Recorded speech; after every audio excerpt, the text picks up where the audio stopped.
Hello guys, आज के यह वीडियो क्लास 10 हिंदी के लिए वेरी इंपॉर्टेंट होने वाला है, जिसमें मैं बताने वाला हूँ गद्यांश हल कैसे करें। ठीक है, गद्यांश कैसे हल करना है। आपके लिए संस्कृत का गद्यांश लिया हुआ है मैंने। ठीक है, इसको हल कैसे करना है, ये ऐसे प्रश्न काफ़ी आते हैं, मतलब ऐसा गद्यांश आपके लिए आता है हर साल। दो गद्यांश आएंगे आपके लिए, एक हल करना पड़ेगा। ये 5 नंबर का गद्यांश आता है। ठीक है, जिसमें क्या रहता है, 2 नंबर का जो है हमारा संदर्भ रहता है और 3 नंबर का गद्यांश रहता है। ठीक है, अगर आपका टारगेट है कि 95% लाना है तो हमारे इस वीडियो को अंत तक देखना है आपको। ठीक है, और उससे पहले मेरा भी नाम जान लीजिए। मेरा नाम है प्रिंस मौर्य और आप देख रहे हैं प्रिंस एजुकेशन यूट्यूब चैनल। अगर हमारे यूट्यूब चैनल प्रिंस एजुकेशन को पहली बार देख रहे हों तो हमारे चैनल को सब्सक्राइब कर लीजिए और साथ में बेल आइकन को प्रेस कर दीजिए। अगर आपको वीडियो में कुछ समझ आता हो तो वीडियो को लाइक कर देना। ठीक है, तो चलिए वीडियो स्टार्ट करते हैं। देखिए यहाँ पर मैंने 2 गद्यांश लिए हुए हैं, वो भी संस्कृत का है। एक ये दिया, एक ये गद्यांश है, दूसरा और दूसरा है। ठीक है, वो दिखाएंगे। तो ये जो गद्यांश है ये देखिए कैसा है। ऐसा नगरी भारतीय संस्कृत भाषाया च केंद्र स्थल अस्ति। यानी कहने का मतलब ये है ऐसा नगरी, यह नगरी भारतीय संस्कृत भाषा केंद्र स्थल अस्ति, ये बताना। ठीक है, अब देखें इस इत एव संस्कृत वाड्यामस्य संस्कृत आलोक सर्वत्र प्रस्तुत और मुगल युवराज दारा सिक्को कोय अत्र गए भारतीय दर्शन शास्त्राणाम अध्ययनम अकरोत् सा तेषा ज्ञानम तथा प्रभावित अभवत् यातेन उपनिषदाय और अनुवाद फारसी भाषाएं कारित। ठीक है, ये गद्यांश दिया हुआ है। ठीक है, इस गद्यांश को हल करना है। अब देखिए इसमें सबसे पहले हमें क्या लिखना पड़ेगा, संदर्भ लिखना पड़ेगा। संदर्भ सहित क्या करना है, आपको हिंदी अनुवाद करना है। ठीक है, तो संदर्भ जो है ये रहा। ठीक है, संदर्भ इस प्रकार से लिखेंगे। आपको संस्कृत का जो भी पार्ट में से कोई से में से आए ऐसा आए गद्यांश तो या फिर पद्यांश आए तो आपको क्या करना है, इसी प्रकार का संदर्भ लिखना है। ठीक है, इसी प्रकार का संदर्भ चलने वाला। देखिए आप प्रस्तुत गद्यांश हमारी पाठ्य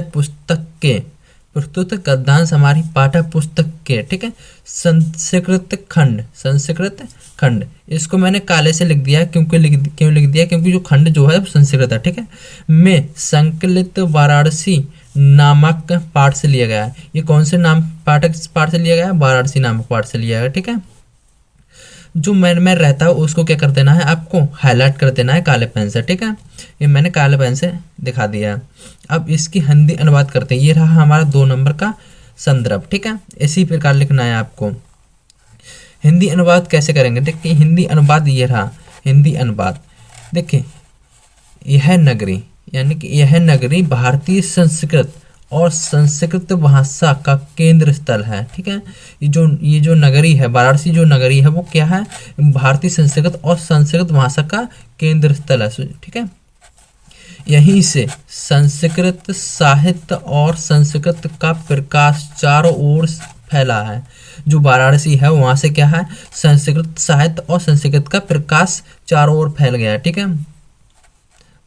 देखिए मुगल युवराज दारा सिकोय ने यहीं पर आकर क्या किया था, भारतीय दर्शन शास्त्रों का अध्ययन किया था। जो भारतीय दर्शन शास्त्र थे उनका अध्ययन किया था। किसने किया था, मुगल युवराज दारा सिकोय ने। ठीक है, वह उनके ज्ञान से इतना प्रभावित हुआ, कितना प्रभावित हुआ कि उसने उपनिषदों का अनुवाद फारसी भाषा में करवाया। ठीक है, जो उपनिषद होते हैं उनका जो अनुवाद था वो किस में कराया, फारसी भाषा में कराया है। क्यों कराया, क्योंकि जो वो था जो ज्ञान इसके ज्ञान से क्या हो गया, प्रभावित हो गया। ठीक है, मुगल युवराज जो था। ठीक है, तो इससे गद्यांश का हिंदी अनुवाद यही था। ठीक है, तो इस गद्यांश को पढ़ लीजिए, बहुत अच्छी तरीके से समझ लीजिए। यानी कि यहाँ पर अर्थ समझना है बारीकी से तो आप समझ जाएंगे बढ़िया करके। ठीक है, तो ये 3 नंबर का आपका ये हो गया। 3 और 2 मिला करके कितना हो गया, 5 नंबर का हो गया। ठीक है, तो अगर आप ये याद कर लेते हैं तो 5 नंबर आपका पक्का हो जाता है। ठीक है, देखिए दूसरा गद्यांश जो है मैंने ये वाला लिया है, ठीक है। कौन सा लिया? मानव जीवनस्य संक्रमणम और संस्कृत अस्माकं पूर्वजा मानव जीवनम संस्कृत महांत प्रत्यंत अनुक्रमणम और ते अस्माकं जीवनस्य संक्रमण यानम आचारान विचारन च आदर्शन तत्सर्वम अस्माकं संस्कृत, ठीक है। ये लिया है। ये जो है हमारा जो है भारतीय संस्कृति से लिया है मैंने, ठीक है। इस पार्ट से जो है बहुत ही ज़्यादा आते हैं, ठीक है। तो इस पार्ट से मैंने एक ले लिया, ठीक है। इस वाराणसी एक आता है और क्या आता है? भारतीय संस्कृति। ये दो में से आते हैं गद्यांश, ठीक है। तो मैंने दोनों में से एक एक गद्यांश ले लिया, ठीक है। अब इसका संदर्भ देखिए, संदर्भ क्या है? देखिए प्रत्युष्ट गद्यांश हमारी पाठ्य पुस्तक के, ठीक है, इसको सेम रहने देना। उसके बाद संस्कृत खंड, अगर आप हिंदी खंड से ले रहे हैं तो हिंदी खंड लिखना है, खंड काव्य से ले रहे हैं तो खंड काव्य लिखना है, और संस्कृत खंड से है तो संस्कृत खंड लिखना है यहाँ पर, ठीक है। इसको काले से हाईलाइट कर देना है। में संकलित भारतीय संस्कृत, कौन सा लेसन है? भारतीय संस्कृत, ठीक है, पाठ से लिया गया है। ये हमारा क्या हो गया? संदर्भ हो गया। ये 2 नंबर का संदर्भ होगा। इसी प्रकार से हर पैराग्राफ है उसमें लिखना पड़ेगा आपके लिए, ठीक है। तो चलिए आप इसकी हिंदी अनुवाद देखते हैं। ये रहा उसका हिंदी अनुवाद, ठीक है।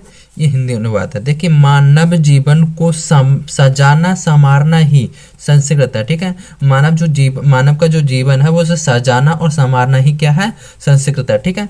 हमारे पूर्वजों ने मानव जीवन को संवारने के लिए महान प्रयत्न किए थे, ठीक है। बहुत सारे प्रयत्न किए थे लेकिन सफल नहीं हो पाए। उन्होंने हमारे जीवन को सजाने संवारने के लिए जिन आचरण और विचारों को प्रदर्शित किया था वह सब हमारी क्या थी? संस्कृत थे, ठीक है। जो आचरण और विचारों को प्रदर्शित किया था सजाने और संवारने में, वो क्या था? हमारी भारतीय संस्कृति थी, ठीक है। यही थी इसकी क्या थे? हिंदी अनुवाद था, ठीक है। ये क्या है? 3 नंबर का हिंदी अनुवाद हो गया, 2 नंबर का आपका जीवन परिचय हो गया, आपके 5 नंबर पक्के हो जाएंगे अगर इन दोनों में से एक आ गया तो, ठीक है। इन दोनों को देखना है, बहुत अच्छे के तरीके से समझाया था मैंने। तो इस वीडियो को लाइक कर देना और हमारे चैनल को सब्सक्राइब कर लेना, और इस वीडियो में जो कुछ आपको समझ में आया उसको कमेंट कीजिए और हमारे इस चैनल को सब्सक्राइब कर लीजिए और साथ में बेल आइकन को प्रेस कर दीजिए। तो मिलते हैं नेक्स्ट वीडियो में। तो इस वीडियो में इतना ही। जय हिंद, जय भारत।